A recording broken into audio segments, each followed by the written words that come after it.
Bismillahirrahmanirrahim. Assalamualaikum warahmatullahi wabarakatuh. Teman-teman di kampus online Al-Islam, kami ucapkan ahlan wa sahlan bihudurikum. Selamat datang di kampus online Al-Islam. Perkenalkan, nama saya Muhammad Ayatullah. Saya wali kelas dari kelas Putra, dari kelas Ikhwan. Ini saya mewakili Ustadz Abdullah Mualim selaku mudir dari kampus online Al-Islam, karena ternyata sinyal di tempat beliau tidak memadai untuk bisa mengikuti kelas Zoom ini. Namun saya mewakili di sini mengucapkan banyak-banyak terima kasih, jazakumullah khairal jazak, atas partisipasi antum dalam kegiatan belajar ini.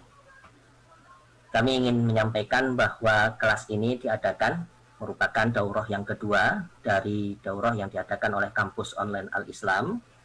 Kampus ini merupakan satu kegiatan belajar yang dibimbing oleh Ustadz Abu Zaidan selaku pengajar untuk kegiatan di kelas ini. Insya Allah kita akan banyak menimba ilmu dari beliau.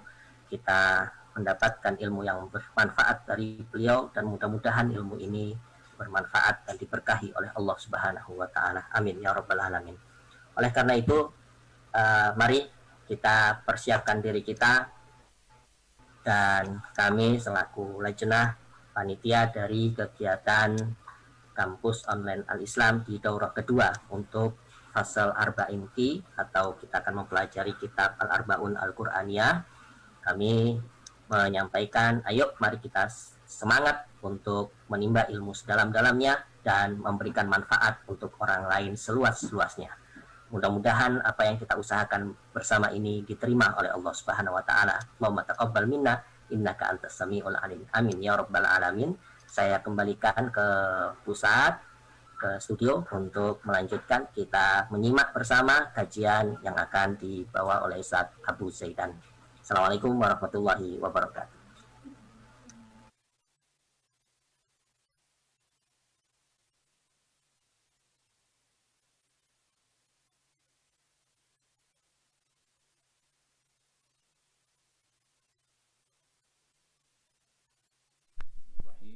Alhamdulillahi Rabbil Alamin. Allahumma salli wa sallim wa barik ala Muhammad wa ala ali Muhammad. Allahumma anfa'na bima 'allamtana wa 'allimna ma yanfa'una wa zidna ilma wa barik lana fi ilmina warzuqna al-ikhlasa fil qawli wal 'amali kamila wa nas'aluka Allahumma 'ilman nafi'an la yunsa wa tawfiqan da'ima. Amin ya rabbal alamin. Alhamdulillah, ikhwani wa akhwati fillah, rahimani wa rahimakumullah. Pertama, syukru mausul ila al-lajnah lihada al-barnamij, jazahumullahu khairan, wa kadzalika al-hadirin al-musyarikin, jazahumullahu khairan aidan, wa nashkurullaha ta'ala ala hadha al-liqa' al-mubarak, al-liqa' al-ilmi fi majlis al-hadithi ma'a kitab al-arba'in al-Qur'aniyah. Ikhwani wa akhwati fillah, rahimani wa rahimakumullah.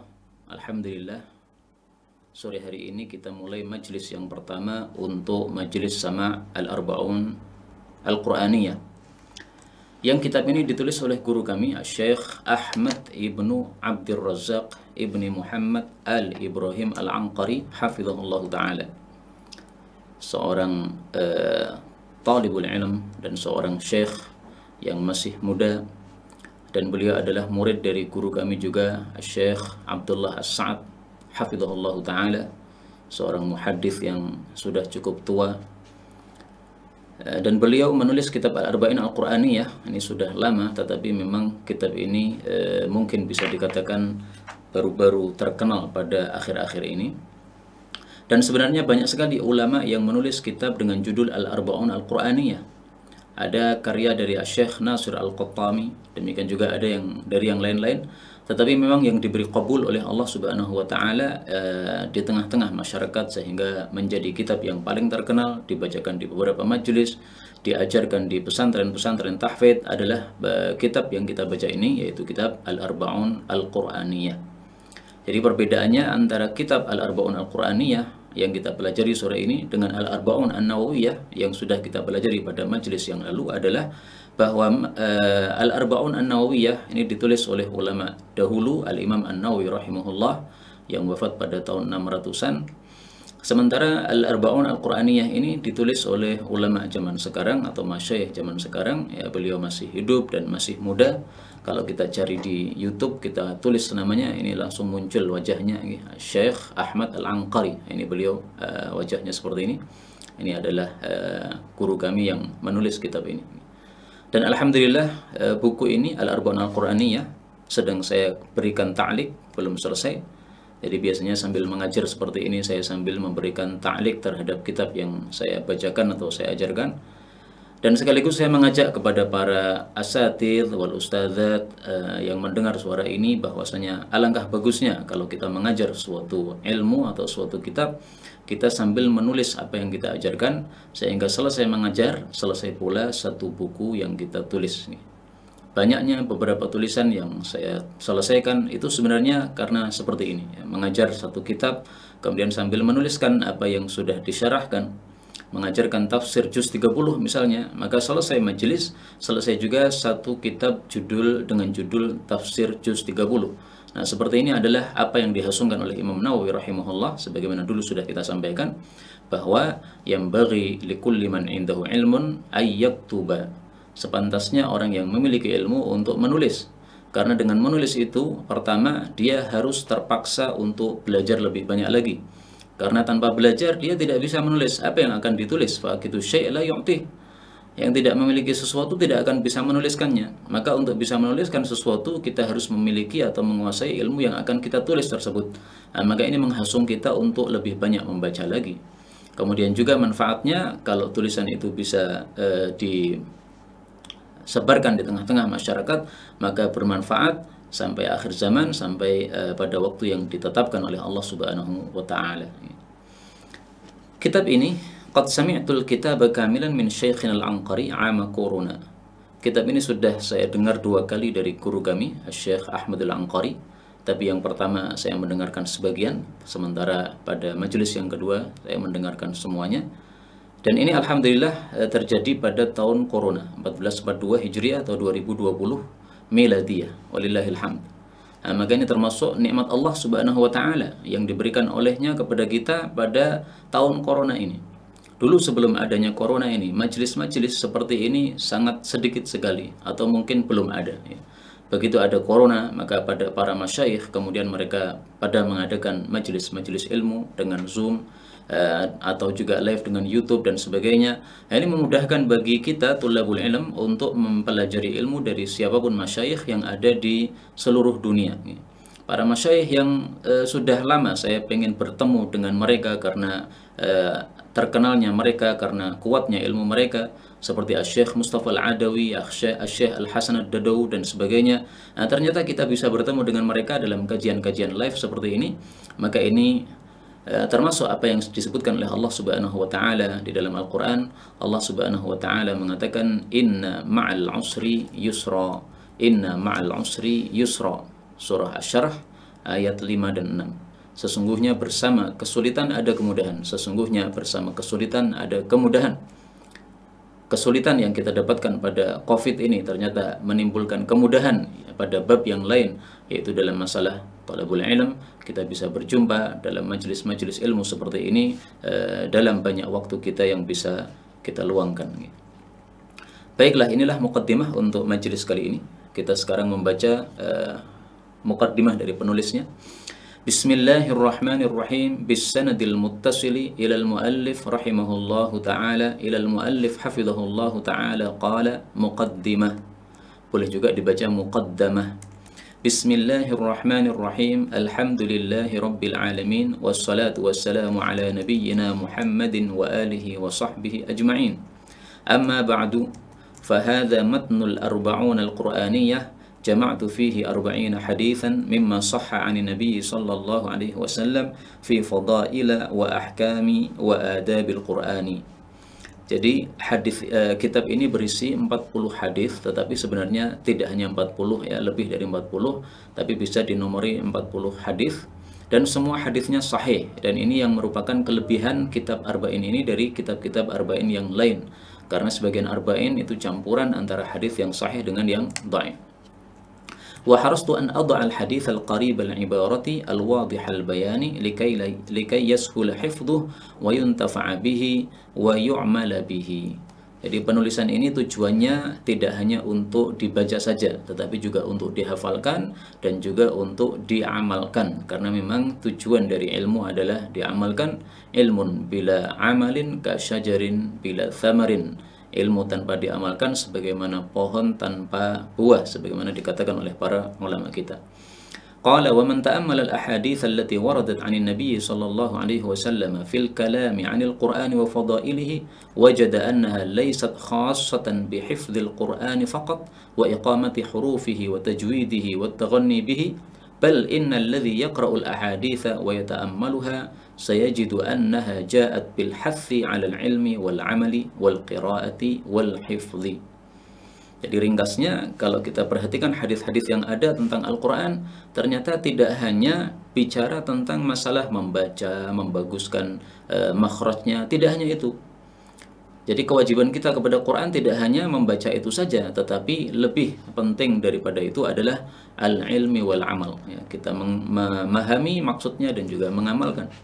Apa gunanya kita membaca Quran sementara tidak paham apa maksudnya, sementara Quran diturunkan untuk hidayah? Dan apa gunanya kita tidak amalkan sementara tujuannya adalah untuk diamalkan? Guru-guru kita mengibaratkan sebagaimana resep dari dokter. Kalau hanya kita baca saja resep itu tanpa dibelikan obatnya, tanpa diminum obat tersebut, apa gunanya resep tersebut? Nggak ada nilainya sama sekali, meskipun kita baca berkali-kali resep tersebut. Demikian juga Quran, kita baca berkali-kali tetapi tidak dipahami, tidak diamalkan, maka tentu saja kurang sempurna. Qala wa akhiran ad'u ikhwani wa akhwati ila tamassuki bil kitabi was sunnati sahihati wal amali bihima zahiran wa batina wa tarki kulli ma khalafahuma min bid'atin aw ma'siyatin aw taqsirin. Jadi beliau mengajak untuk berpegang teguh kepada wahyain Quran dan Sunnah, karena hanya dengan berpegang teguh kepada dua tersebut kita akan selamat dari kesesatan yang merajalela di sekitar kita. Kama usyiru ila anna hadzal kitaba qad qusima ila fusulin hasba ma yali. Al-fasl al-awwal al-ahadits al-waridatu fi fadaili qira'atil Qur'ani wa mudarasatihi. الفصل الثاني الأحاديث الواردة في الآداب والأحكام. الفصل الثالث الأحاديث الواردة في فضل حفظ كتاب الله وجزاء أهله. الفصل الرابع الأحاديث الواردة في الحث على تعاهد القرآن ومراجعته. الفصل الخامس الأحاديث الواردة في استحباب تجميل الصوت بالقرآن. الفصل السادس الأحاديث الواردة في إخلاص العمل لله عز وجل. الفصل السابع ini tertulis sadis ya, semestinya السابع الأحاديث الواردة في فضائل بعض السور Jadi kitab ini akan dibagi menjadi 7 bagian atau 7 pasal. Pasal yang pertama tentang fadilah membaca Quran dan tadarus Al-Quran. Pasal kedua tentang adab-adab dan hukum-hukumnya. Pasal yang ketiga tentang fadilah menghafal Quran. Jadi tidak hanya dibaca tapi juga dihafalkan. Pasal keempat adalah hasungan untuk murajaah, mengulang hafalan Quran, karena kalau tidak dihafalkan pasti hilang, tidak diulang pasti hilang. Kemudian pasal kelima tentang disunahkannya membaguskan suara ketika membaca Al-Quran. Pasal yang ke-6 tentang ikhlas dalam beramal, karena apapun amal kita, sebagus apapun dohirnya, tetapi kalau tidak ikhlas, tidak ada nilainya di hadapan Allah Subhanahu wa Ta'ala. Dan pasal terakhir yang ke-7 tentang fadilah sebagian saja dari surah-surah Al-Quran. Jadi memang tidak membahas seluruh bagian-bagiannya ya. Karena kalau membahas seluruh bagian-bagiannya dari yang sudah disebutkan ini, tentu saja akan menjadi lebih dari 40 hadis. Maka ini hanyalah merupakan ringkasan. Hadza wa as'alullah at-taufiqa was-sadada wal-ikhlasa fil qawli wal 'amal wa as'aluhu subhanahu ay yaghfira lana wa liwalidina wa li usratil ahya'i minhum wal amwati wa li masyayikhina wa lil muslimina wal muslimat. Jadi beliau memintakan ampunan untuk masyayikh beliau, juga untuk seluruh kaum muslimin dan muslimat. Dan doa sepertinya adalah doa yang sangat-sangat besar utamanya, fadilahnya, karena dia akan mendapatkan pahala sebanyak kaum muslimin dan muslimat yang ada di atas muka bumi, baik dari zaman Nabi Adam alaihissalatu wassalam sampai dengan nanti pada hari kiamat. Sebagaimana sabda Rasul sallallahu alaihi wasallam yang sahih, bisa dicari hadisnya dalam Al-Jami'us Shaghir, man istaghfara, barang siapa yang memintakan ampun lil mu'minina wal mu'minat, bagi mukmin dan mukminah, kataballahu lahu, Allah mencatat untuknya, bikulli mu'minin wa mu'minatin hasanah, satu pahala untuk setiap mukmin dan mukminah. Artinya pahala yang kita dapatkan dari doa tersebut adalah sejumlah mukmin dan mukminah yang ada. Subhanallah, ini fadilah yang sangat besar. Karena itu sangatlah bagus kalau kita membaca doa ini, Allahumma ghfir lil mu'minina wal mu'minat, setiap hari minimal 1 kali. Apabila kita baca setiap habis salat, maka juga bagus, nggak ada masalah. Ini hadis riwayat Tabarani, derajatnya hasan. Qala wa sallillahumma wa sallim ala nabiyyina Muhammadin wa ala alihi wa sahbihi ajma'in. Katabahu Ahmad bin Abdul Razzaq bin Muhammad bin Zaid alu Ibrahim al-Anqari. Hurrira fi Madinatir Riyadh fi 1427. Nah, jadi ini sudah ditulis oleh beliau pada tahun 1427. Sementara sekarang 1441 ya, atau 42.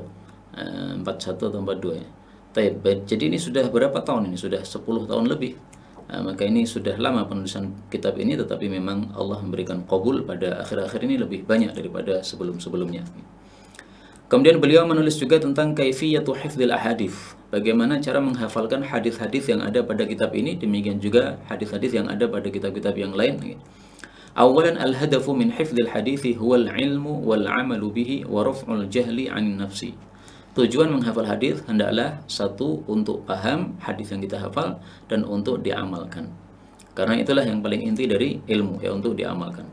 ثانيا والأحاديث تختلف من حيث الطول والقصر وبالتأكيد أخي الكريم تريد حفظا راسخا في الذهن لا الحفظ الذي لا يكاد يلبث يوما ثم ينسى. Jadi beliau menginginkan hafalannya betul-betul hafalan yang menancap, tidak hanya sekali hafal habis itu lupa lagi, tidak.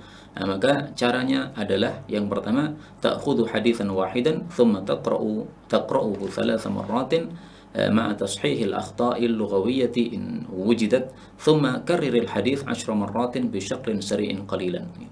Setiap hari hanya dihafalkan 1 hadis. Kemudian kalau sudah hafal maka diulang sampai 10 kali dengan cepat. Itu dilakukan kalau sudah hafal, ya.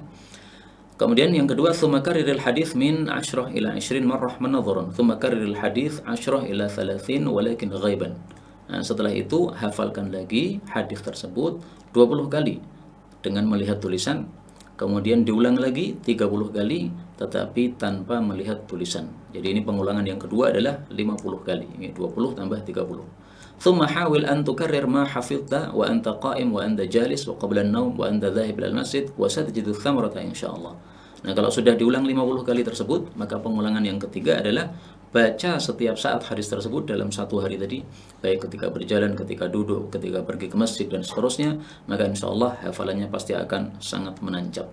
Jadi inti kaidahnya adalah at-takrir lit-taqrir, ma takarrara taqarrara, sesuatu yang diulang-ulang pasti akan menancap, hafalannya akan kuat.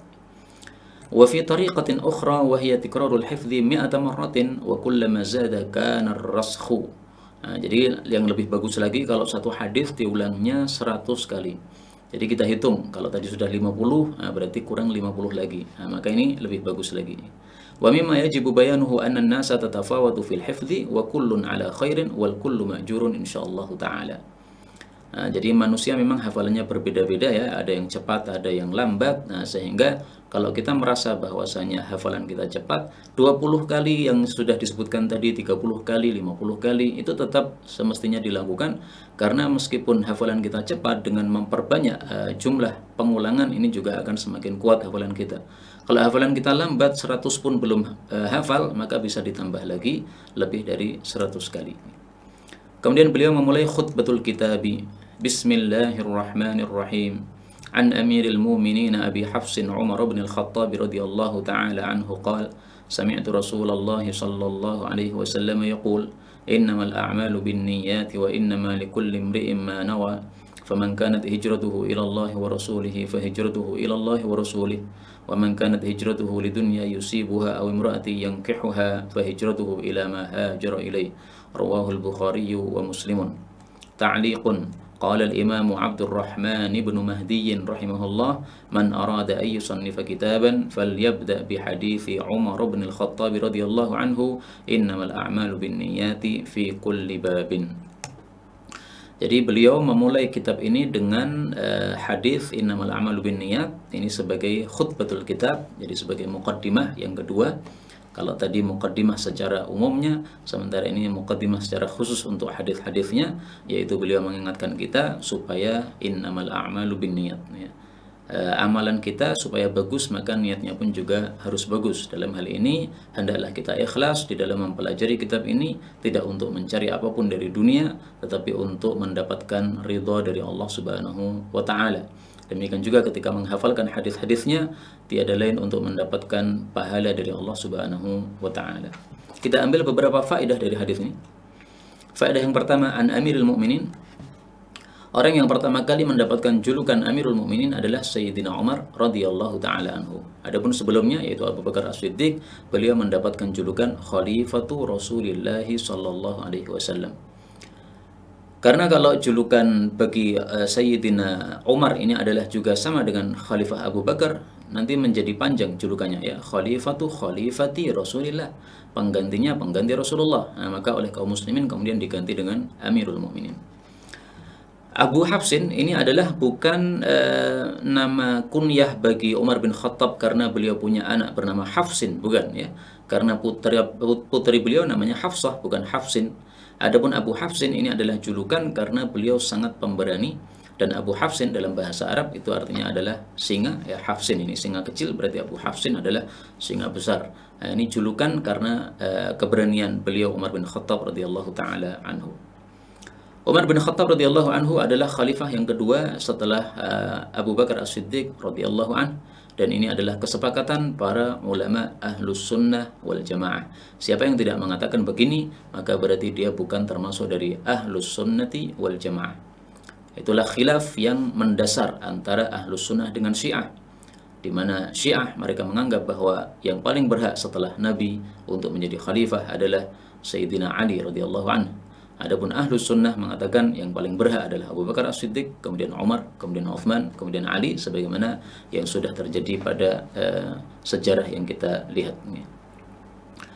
Kemudian innamal a'malu binniyat, tiada lain amalan itu dengan niatan. Maksudnya innama sihhatul a'mali binniyat, tiada lain sahnya amalan dengan niat. Yang dimaksud di sini adalah amalan-amalan syar'i, misalnya ibadah salat, misalnya ibadah zakat dan sebagainya.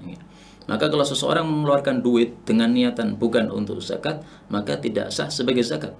Meskipun yang dia keluarkan adalah 2,5% dari hartanya, ini tidak sah sebagai zakat karena belum diniatkan sebagai zakat. Wa innama likulli imri'in ma nawa, masing-masing orang mendapatkan apa saja yang dia niatkan. Dari sini para ulama mengambil kesimpulan bolehnya menggabungkan dua niat dalam satu amalan.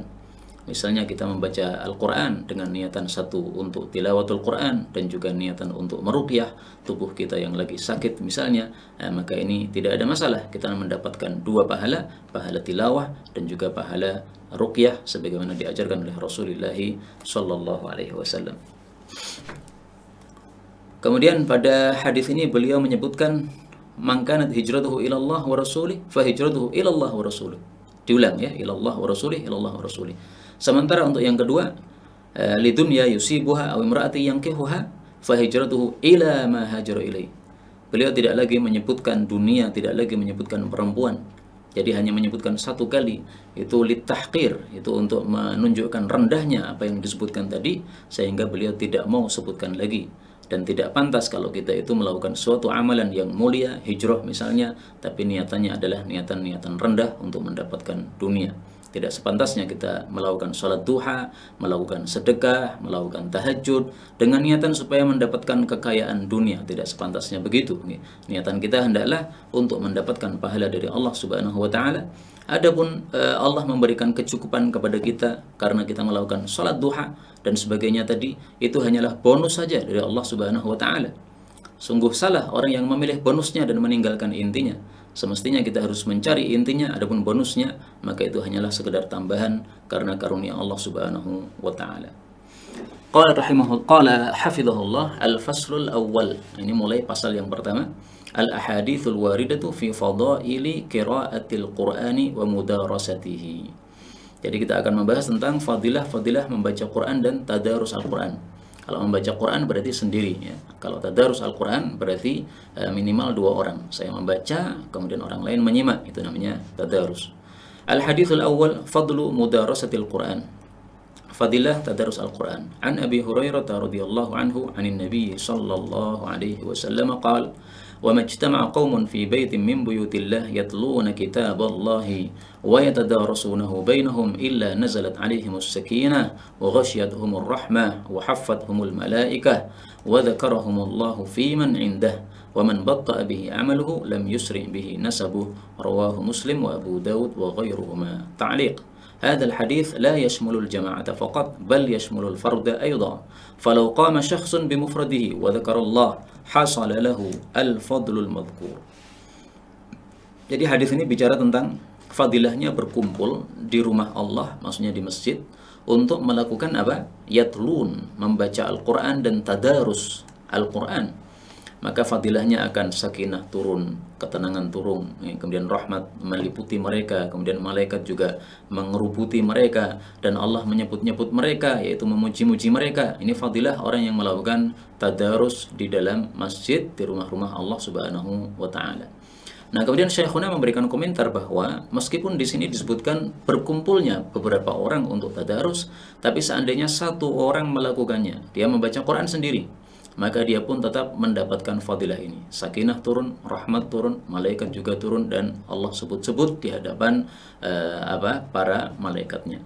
Tentu saja perkataan beliau ini bukanlah perkataan yang asal-asalan tanpa dalil ya. Ada dalilnya yang menunjukkan bahwasanya meskipun satu orang baca Quran, dia juga akan mendapatkan apa yang disebutkan dalam hadis ini. Sebagaimana kita dapatkan ceritanya ada seorang sahabat Nabi sallallahu alaihi wasallam yang pada suatu malam dia membaca surah Al-Kahfi.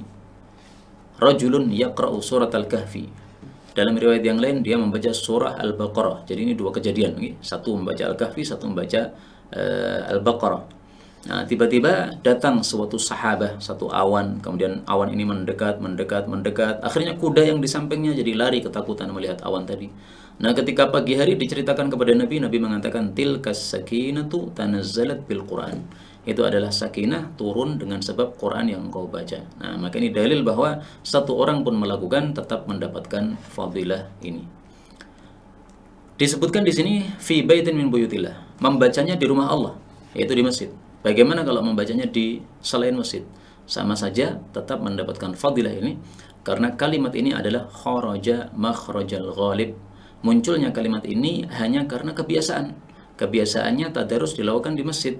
Seandainya tadarus di rumah-rumah sebagaimana dilakukan di gang kita ya, di gang kami di sini di Mantung, ada kajian ibu-ibu, tadarusan ibu-ibu bergantian di rumah fulana, di rumah fulana, juga tetap mendapatkan fadilah yang disebutkan ini. Kemudian as-sakinah, apa yang dimaksud ketenangan itu diperselisihkan oleh para ulama. Sebagian mereka mengatakan sakinah itu ya ketenangan yang ada dalam hati kita. Ada juga yang mengatakan sakinah itu adalah nama dari malaikat. Jadi ada malaikat sakinah. Mereka berdasarkan dalil tadi ya. Ketika ada orang baca surat Al-Kahfi ada awan. Nah, kemudian ketika Nabi diberitahu, beliau mengatakan itu adalah sakinah. Awan itu adalah sakinah yang turun dengan sebab Al-Quran. Nah, jadi malaikat-malaikat yang mereka terlihat dalam bentuk seperti awan, kemudian turun dengan sebab Quran tadi. Banyak tafsiran ya apakah itu sakinah, tapi yang jelas Nabi menyebutnya sebagai sakinah. Nggak begitu penting bagi kita untuk mengetahui hakikatnya. Adapun malaikah di sini yang dimaksud para malaikat adalah malaikat sayyahin, malaikat yang sukanya melancong pergi ke sana kemari untuk mencari di mana ada orang zikir, maka dia akan mengerumuni mereka. Sebagaimana disebutkan oleh Nabi SAW dalam hadis yang sahih, sayyahin, inna lillahi malaikatan sayyahina fil ard. Sesungguhnya Allah memiliki malaikat-malaikat yang suka kelilingan di bumi ini. yuballighuni an ummati salam. Tugasnya menyampaikan salam dari umatku kepada Nabi sallallahu alaihi wasallam. Ini hadis riwayat Darimi. Hadis yang lain riwayat Imam Turmudi. Inna lillahi malaikatan sayyahina fil ard. Ada malaikat sayyahin fudulan an kuttabin nas. Mereka bukan yang menulis amalan manusia, bukan. Fa idza wajadu aqwaman yadhkurunallah tanadaw. Kalau mereka mendapati kaum yang berzikir kepada Allah, maka mereka saling panggil, halummu ila bughyatikum, mari menuju apa yang kalian cari. Maka mereka pun datang sehingga berkerubut, mengerubuti mereka, mengerumuni mereka ila sama'i dunya, sampai naik ke langit dunia.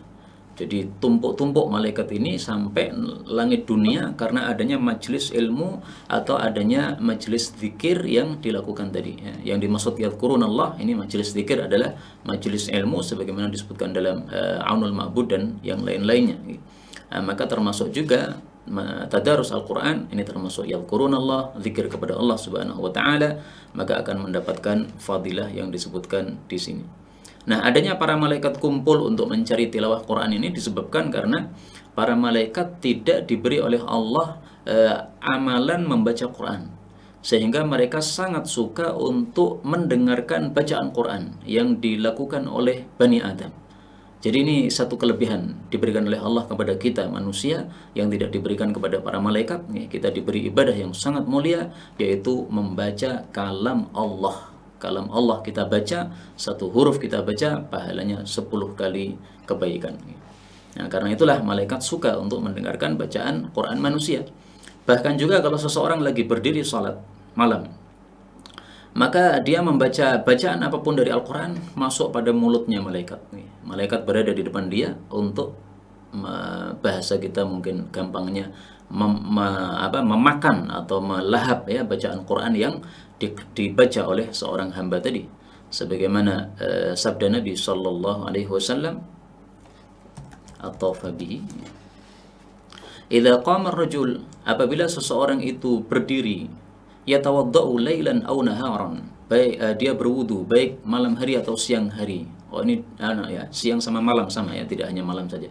Fa ahsanal wudu wastanna, dia memperbagus wudunya dan dia juga bersikat gigi, menggosok gigi. Thumma qama fa shalla, kemudian dia berdiri salat, atafa bihil malak wa dana minhu, maka malaikat itu mengelilingi dia, mengelilingi orang yang salat tadi dan mendekat.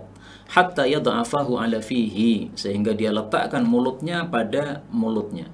Fama yaqra'u illa fihi, maka orang itu tidak membaca Quran kecuali masuk pada mulutnya malaikat.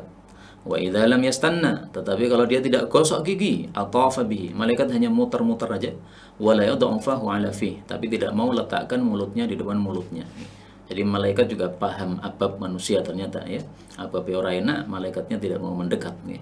Hadis Muhammad bin Nasr dalam kitab As-Salah, hadis ini kata Syekh Albani derajatnya sahih. Kita lanjutkan al-haditsu tsani. Al-harful wahidu min kitabillahi bi 10 hasanatin. Satu huruf dalam Al-Qur'an pahalanya 10 pahala. Jadi hasanah kebaikan maksudnya pahala. An Ibnu Mas'ud radhiyallahu anhu qala qala Rasulullah sallallahu alaihi wasallam, man qara'a harfan min kitabillahi falahu bihi hasanah wal hasanatu bi 10 amsalha, la aqulu alif lam mim harfun walakin alifun harfun wa lamun harfun wa mimun harfun. Rawahu at-Tirmidzi wa ad-Darimi qala Abu Isa hadha haditsun hasanun sahihun qaribun wa sahhahahu al-Albani wa sa'altu Syekhana Abdullah As-Sa'da qala la ba'sa bihi. Hadis yang kedua ini adalah fadilah membaca Al-Quran. Satu huruf dari Al-Quran kita baca, 10 pahala kita dapatkan. Sehingga kalau kita membaca alif lam mim, maka kita sudah mendapatkan 30 pahala. Kata-kata harfun dalam bahasa Arab itu bisa bermakna huruf, bisa bermakna kata. Nah, yang dimaksud di sini apakah satu huruf ataukah satu kata? Ternyata dijelaskan oleh Nabi, alifun harfun. Nah, berarti betul-betul yang dimaksud ini adalah satu huruf ya, bukan satu kata. Dan ini adalah pahala minimal, bukan pahala maksimal. Adapun pahala maksimalnya kita tidak mengetahui. Sehingga bisa saja seseorang itu mendapatkan pahala lebih dari 30 dengan 3 huruf yang dia baca. Karena di sini Nabi hanya menjelaskan tentang pahala minimalnya. Maka hadis ini mirip dengan kalam Allah Subhanahu wa taala yang mengatakan man jaa bil hasanati falahu ashrun amsaluha atau asyru amsalha, dua qiraah.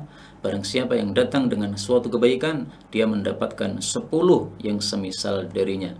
Dan ini adalah batas minimalnya, ya, minimal dari pahala yang didapatkan adalah 10. Adapun batas maksimalnya, Allah Subhanahu wa taala mengatakan wallahu yudha'ifu liman yasha. Allah itu melipat gandakan untuk siapapun yang dia kehendaki, alias tidak ada batas maksimalnya. Karena sebelumnya Allah mengatakan kamathali habbatin ambatat sab'a sanabila fi kulli sumbulatin mi'atu habbah. Jadi satu amalan pahalanya bisa 700 pahala. 7 kali 100, 700 pahala. Kemudian Allah mengatakan wallahu yudha'ifu liman yasha. Nah, maka tergantung kekhusyuan kita masing-masing dalam baca Quran. Semakin khusyuk, insyaallah pahalanya semakin besar, nilainya semakin tinggi di hadapan Allah Subhanahu wa taala. Kemudian hadis ini diriwayatkan juga dengan lafal yang lebih jelas, yaitu sabda Nabi alifun ashrun. Beliau mengatakan iqra'ul Qur'an, bacalah Quran, fa innakum tu'jaruna alaih, kalian akan diberi pahala oleh Allah karenanya. Ama inni la aqulu alif lam mim harfun, saya tidak mengatakan alif lam mim itu satu huruf, walakin alifun ashrun, wa lamun ashrun, wa mimun ashrun, fatilka thalathun. Alif itu adalah 10 pahala, lam 10 pahala, mim 10 pahala, maka totalnya adalah 30 pahala. Nah, dengan lafal seperti ini lebih jelas maknanya, diriwayatkan oleh Abu Ja'far An-Nahas dalam kitab Al-Waqfu wal Ibtida, dan hadis ini pun juga derajatnya sahih. Adapun Syekhuna Al-Anqari, beliau memilih hadis ini meskipun kalimatnya kurang jelas. Lebih jelas hadis yang saya bacakan tadi itu karena hadis ini lebih tenar, ya, perawinya adalah Al-Imam At-Tirmidzi dan Ad-Darimi dalam kitab sunan mereka, sehingga kitabnya lebih terkenal daripada kitab yang saya bacakan tadi, sehingga beliau memilih yang ini. Dan ini seperti ini biasa, kadang-kadang dipilih penulisnya memilih yang lebih sahih meskipun kalimatnya kurang begitu jelas. Ada juga penulis yang memilih hadis yang lebih jelas kalimatnya meskipun riwayatnya kalah sahih dengan riwayat yang lain. Nah, masing-masing penulis punya kecenderungan sendiri-sendiri. Demikian juga urutan di sini At-Tirmidzi wa Ad-Darimi ini sebenarnya terbalik dari sisi usia, karena Ad-Darimi lebih tua, lebih dulu daripada At-Tirmidzi. Maka semestinya kalau mau diurutkan sesuai usia itu adalah rawahu Ad-Darimi wa At-Tirmidzi. Tapi kenapa di sini beliau mendahulukan Tirmidzi kemudian Darimi? Nah, karena dari sisi kitabnya Imam Tirmidzi ini kitabnya lebih sahih atau lebih terkenal daripada kitab Sunan Ad-Darimi. Adapun di sini Syekh Abdullah As-Sa'ad, nah ini yang saya ceritakan tadi adalah guru kami juga. Saya mendengar dari beliau secara online. Sudah tua beliau, seorang muhadits, ya, mungkin setingkat Syekhul Albani atau di bawahnya, ya, setingkat Syekh Mustafa Al-Adawi, Syekh Abdullah As-Sa'ad dan yang lain-lain yang terkenal sebagai muhadits mu'asirin. Beliau masih hidup alhamdulillah dan sering mengadakan juga kajian-kajian online seperti ini. Maka di sini ditampilkan pendapat beliau karena memang beliau adalah seorang muhadits yang terkenal. Beliau mengatakan la ba'sa bihi, hadis ini enggak masalah, yaitu sahih. Kita lanjutkan, wa bihi ilaihi qala al-haditsu tsalitsu syafa'atul Qur'ani li ashabihi yaumil qiyamah. Syafaatnya Al-Qur'an untuk para sahabat Al-Qur'an pada hari kiamat. An Abi Umamah radhiyallahu anhu qala sami'tu Rasulullah sallallahu alaihi wasallam yaqul iqra'ul Qur'an fa innahu ya'ti yaumal qiyamati syafi'an li ashabihi, rawahu Muslim. Ta'liqun في الحديث إثبات الشفاعة يوم القيامة على اختلاف الشفاعات والشفعاء، والشفاعة لا تكون إلا للموحد، أما المشرك فما له شفاعة ولو كان من أحفظ الناس للقرآن، لأن عمله قد حبط في الدنيا بسبب الشرك ولن يقبل منه في الآخرة كذلك، نعوذ بالله من الشرك وأهله. Hadis ini menyuruh kita untuk membaca Quran, dan fadilahnya adalah Quran nanti pada hari kiamat akan datang sebagai syafi' yang memberi syafaat, yaitu memberi pertolongan kepada kita ketika kita membutuhkan pertolongan. Pada hari tiada pertolongan kecuali pertolongan dari Allah Subhanahu wa taala. Innahu ya'ti, ya, Quran akan datang. Artinya amalan bacaan Quran kita akan datang, ada bentuknya, ada wujudnya. Jadi kita di dunia sekarang membaca kalam Allah, Bismillahirrahmanirrahim. Ini adalah amalan kita. Nah, amalan kita nanti akan muncul dalam suatu bentuk. Bentuknya apa? Kita tidak mengetahui karena ini masalah yang gaib. Nah, yang jelas dikabarkan oleh Nabi Shallallahu Alaihi Wasallam seperti itu. Sebagaimana nanti juga akan kita baca hadis yang lain yang serupa. Tapi ini saya dahulukan pembacaannya, nggak ada masalah karena untuk menjelaskan hadis ini. Beliau mengatakan, bacalah Quran karena dia akan datang pada hari kiamat sebagai pemberi syafaat untuk sahabat Quran. Bacalah Zahrawain, 2 surat yang cemerlang, yaitu Baqarah dan Ali Imran. Keduanya akan datang pada hari kiamat seolah-olah ghamamatan, ghayayatan, farqan, ya. Seolah-olah 2 awan atau seolah-olah 2 rombongan burung yang berbaris yang membela orang-orang yang ashab, ya. Ashab ini maksudnya adalah orang-orang yang selalu membacanya dan mengamalkan isinya. Jadi siapapun yang suka membaca Al-Baqarah, suka membaca Ali Imran, ya, sering membacanya, kemudian berusaha mengamalkan isinya, maka dialah orang-orang yang mendapatkan fadilah ini. Kemudian beliau mengatakan, bacalah surat Al-Baqarah karena mengambilnya adalah barakah dan meninggalkannya adalah kerugian, dan orang-orang penyihir tidak mampu Al-Baqarah. Hadis riwayat Imam Muslim sahih. Kemudian di sini beliau memberikan komentar bahwa hadis ini menunjukkan betul-betul adanya syafaat. Nah, ini termasuk akidah Ahlus Sunnah wal Jamaah, adanya syafaat di akhirat nanti, dan syafaat itu bermacam-macam, ya. Maka beliau di sini mengatakan ikhtilafis syafaat.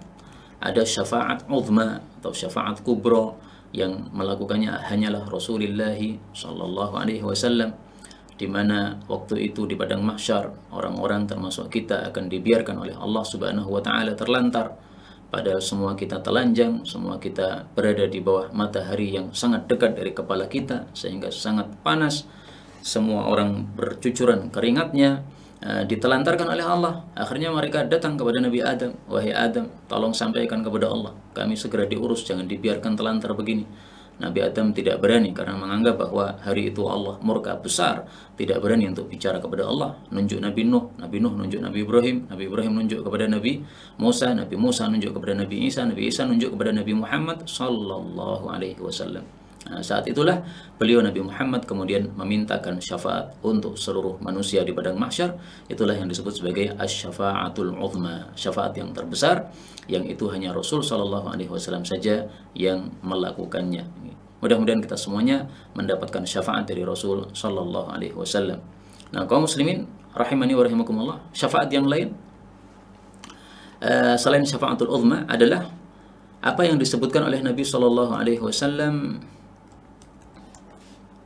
Beliau mengatakan, man shalla alayya hina yusbihu 10, barang siapa yang selawat kepada saya pagi hari 10 kali, wa hina yumsi 10, sore hari juga 10 kali, adrakathu syafaati yaumal qiyamah, pasti dia mendapatkan syafaatku pada hari kiamat kelak. Hadis riwayat Tabarani sahih.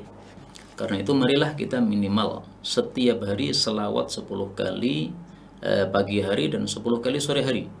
Nah, kalau kita punya majelis anak-anak, ya TPA, nah kita ajarkan juga mereka dibiasakan dari sejak kecil selawat 10 kali pagi hari sebelum TPA misalnya, atau setelah selesai TPA-nya, ya.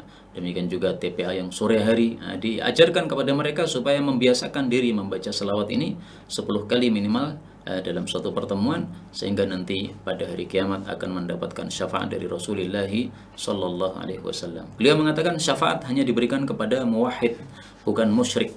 Kalau musyrik tidak mendapatkan syafaat sama sekali, karena Allah mengatakan dalam Al-Qur'an, fama lahu min syafi'in, mereka tidak mendapatkan pemberi syafaat. Kecuali satu saja, ini satu pengecualian, ya, satu orang musyrik yang mendapatkan syafaat, yaitu adalah paman Nabi sallallahu alaihi wasallam yang bernama Abu Talib. Abu Talib satu-satunya orang kafir yang mendapatkan syafaat. Karena pernah Rasul ditanya oleh Abbas, paman beliau, wahai Rasulullah, Abu Talib pamanmu itu yang mati kafir, apakah engkau bisa memberikan manfaat kepada dia dengan sesuatu nanti di hari kiamat, sementara dia dulu di dunia sudah membela dakwahmu, sudah membela engkau, ya, supaya tidak diganggu oleh orang-orang musyrik? Maka beliau menjawab, la'allahu tanfa'uhu syafa'ati yaumal qiyamah, mudah-mudahan bermanfaat kepadanya syafaatku pada hari kiamat nanti. Fayuj'alu fi dhahdahin minan nar. Dia diletakkan pada tingkatan paling atas dari neraka. Berarti ringan, siksaannya paling ringan. Yablughu ka'baihi yaghli minhu ummu dimaghihi.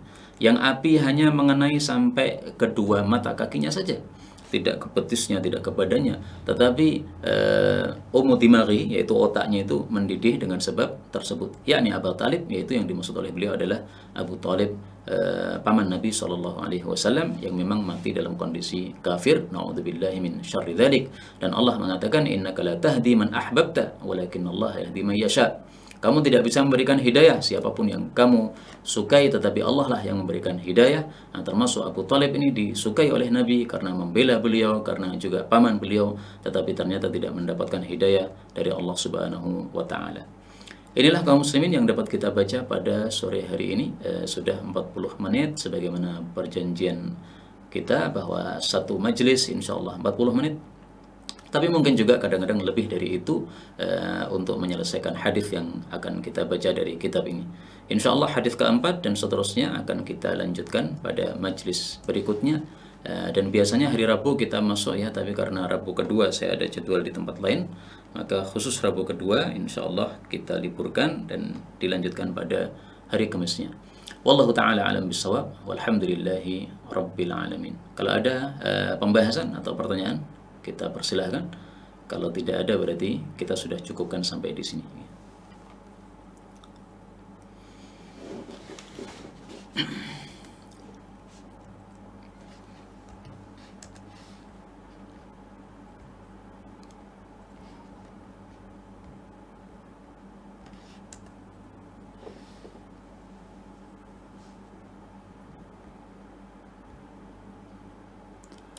Baik, tampaknya tidak ada pertanyaan. Ini adalah kitab Arba'in Quraniyah dan di covernya ditulis ada muqaddimah dari Syekh Saleh Al-Luhaidan. Ini ulama dari Saudi, termasuk dari Hay'ah Kibar Ulama.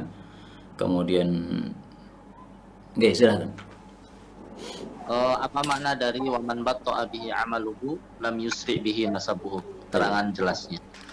Man batta'a bihi amaluh, barang siapa yang amalnya lambat terhadap dirinya, lam yusri bihi nasabuh, nasabnya tidak mempercepat dia. Maksudnya, amalan seseorang itulah yang berguna untuk meninggikan derajatnya di hadapan Allah Subhanahu wa Ta'ala. Siapa yang amalannya lambat sehingga derajatnya tidak tinggi, maka tidak bisa ditinggikan derajatnya dengan sebab nasabnya. Meskipun dia seorang misalnya anak kiai, tetapi perbuatannya perbuatan yang tidak baik, maka yang naik derajatnya karena kesolehannya adalah kiainya tersebut, bukan anaknya dan bukan juga cucunya, yang dia hanya bernisbat kepada kiai tersebut tetapi tidak mengikuti amalannya. Tidak ada gunanya menisbatkan diri kepada seorang yang mulia tetapi amalannya tidak mengikuti orang mulia tersebut. Itu maksudnya secara ringkas begitu, dan ini sudah dibahas pada Arba'in An-Nawawiyah. Ada yang lain mungkin?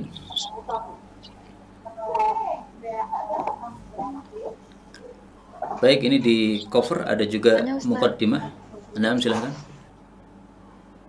Untuk yang sholawat Nabi pagi dan sore 10 kali itu bagaimana lafaz sholawat yang dianjurkan? Apakah harus sholawat yang panjang seperti kita tasyahud, ataukah cukup sholawat yang pendek saja, Allahumma sholli ala Muhammad, atau bisa jugakah dengan sholawat-sholawat yang seperti yang dilakukan oleh saudara-saudara kita dari kaum Nahdiyin? Mereka bersalawat dalam kitab-kitab seperti Quran atau berjanji dan sebagainya begitu. Baik. Ya. Jadi bagaimana praktek kita terhadap salawat kepada Nabi 10 kali pagi hari, 10 kali sore hari, dengan salawat macam apa yang kita baca? Maka jawabannya adalah bahwa salawat itu bebas karena Allah Subhanahu wa Ta'ala tidak menentukan lafalnya. Allah mengatakan dalam Al-Quran surah Al-Ahzab, ya ayyuhalladzina amanu sallu alaihi wa sallimu taslima. Tidak ada lafalnya dari Allah Subhanahu wa Ta'ala sehingga kita membaca salawat apapun bebas. Kalau mau dicari bagaimana penjelasan tentang fikih salawat, bisa dibuka kitab Al-Adhkar An-Nawawiyah. Al-Adhkar Lin-Nawawi. Nah, di sini ada kitabnya.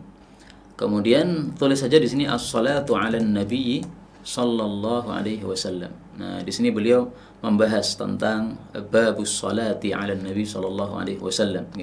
Ketahuilah bahwasanya salawat kepada Nabi sallallahu alaihi wasallam hukumnya wajib menurut Imam Syafi'i rahimahullah. Tapi wajibnya itu adalah setelah tasyahud yang terakhir. Kalau dia meninggalkan salawat pada tasyahud terakhir, tidak sah salatnya. Tidak wajib salawat kepada alun Nabi menurut madhab yang sahih, yang masyhur, tetapi hanya mustahab saja. Jadi menurut madhab Syafi'i bahwa salawat kepada Nabi SAW yang wajib minimal adalah Allahumma salli ala Muhammad titik. Kalau tambahan wa ala ali Muhammad itu adalah mustahab. Itu menurut pendapat yang masyhur dalam madhab Syafi'i. Wa qala ba'du ashabina tajib. Ada juga yang berpendapat wajib. Wal afdal ay yaqul, paling afdal membaca salawat Allahumma salli ala Muhammadin abdika wa rasulika nabiyil ummi wa ala ali Muhammadin wa azwajihi wa dhurriyyatihi kama sallaita ala Ibrahim wa ala ali Ibrahim wa barik ala Muhammadin nabiyil ummi wa ala ali Muhammadin wa azwajihi wa dhurriyyatihi kama barakta ala Ibrahim wa ala ali Ibrahim fil alamin innaka Hamidum Majid. Ini yang paling afdal menurut Al-Imam An-Nawawi rahimahullahu taala ya, karena inilah yang paling sahih. Dan ini merupakan jawaban langsung dari Nabi kepada Ibnu Mas'ud yang bertanya kepada Rasul sallallahu alaihi wasallam, "Kaifa nusalli alaik?" Bagaimana kita baca salawat kepada engkau? Dijawab dengan salawat ini ya. Maka beliau katakan ini yang paling afdal ya. Kemudian beliau mengatakan juga, "Wal wajib minhu Allahumma salli 'alan nabi." Nah, yang wajib hanyalah kalimat ini. Allahumma salli 'alan nabi titik ya.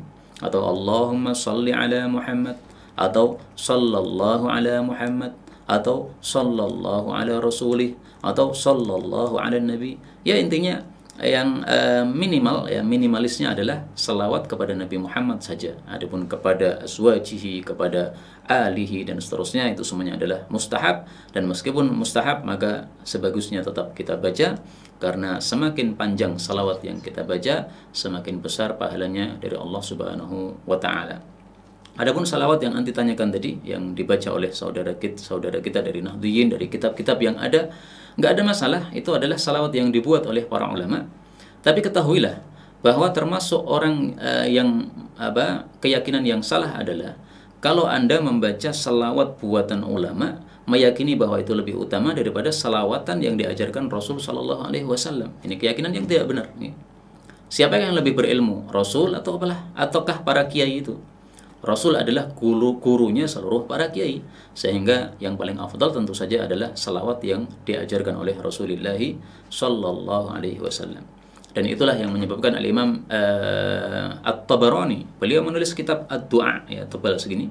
Itu beliau dalam muqaddimah mengatakan, saya tulis kitab ini karena saya melihat orang-orang mengutamakan doa-doa yang dibuat manusia. Kemudian mereka zuhud terhadap doa-doa yang dibuat oleh Rasul sallallahu alaihi wasallam. Mana lebih utama, doa-doa dari Nabi ataukah doa-doa dari manusia? Nah, karena itu saya tidak menyarankan untuk membaca salawat-salawat yang terkenal di masyarakat itu, yang dikatakan salawat nariyah dan sebagainya itu. Pertama karena itu bukan buatan dari Nabi, sementara sudah ada yang dari Nabi. Yang kedua karena salawat itu sebagiannya dipermasalahkan oleh sebagian ulama. Artinya ada yang kalimat-kalimat yang perlu ditinjau ulang. Karena kalau dipahami salah nanti maknanya jadi salah, meskipun kalau dipahami benar juga sebenarnya tidak bermasalah. Tapi mending kita menggunakan apa yang lafalnya tidak bermasalah saja daripada menggunakan salawat-salawat yang dipermasalahkan oleh sebagian ulama. Wallahu ta'ala alam bis-shawab. Ada lagi mungkin? Wa iyyakum.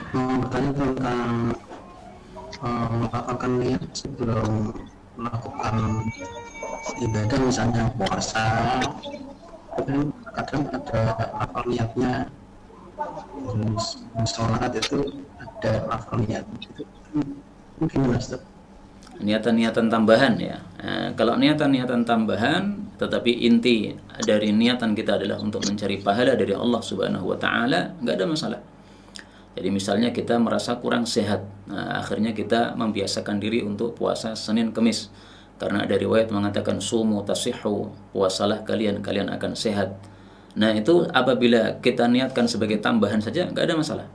Yang penting tujuan inti adalah untuk mencari pahala dari Allah Subhanahu wa taala. Ya seperti ibarat ya, orang membeli kompor misalnya. Yang dia tuju adalah kompornya itu. Ketika dia beli kompor ada bonus misalnya air minum teh misalnya. Nah, jangan sekali-kali kita mengeluarkan duit seharga kompor tadi, tetapi kita malah melirik tehnya, kompornya kita tinggalkan. Ini nggak benar, mikirnya nggak benar. Ya, demikian juga orang yang beramal puasa tujuannya melirik sehatnya, dia tidak melirik sama sekali pahala dari Allah Subhanahu wa taala. Itu salah. Mestinya yang jadi pedoman awal adalah untuk dapat pahala dari Allah, cari ridha Allah. Nah, adapun sehat itu adalah bonus saja ya. Sebagaimana kita intinya beli kompor, adapun minuman itu hanyalah bonus dari penjual saja. Wallahu a'lam bissawab. Ini sudah jam 5 kurang 10 menit. Mungkin kita cukupkan sampai di sini dulu nih. Subhanakallahumma rabbana wa bihamdika asyhadu an la ilaha illa anta astaghfiruka wa atubu ilaik. Walhamdulillahirabbil alamin. Wassalamualaikum warahmatullahi wabarakatuh.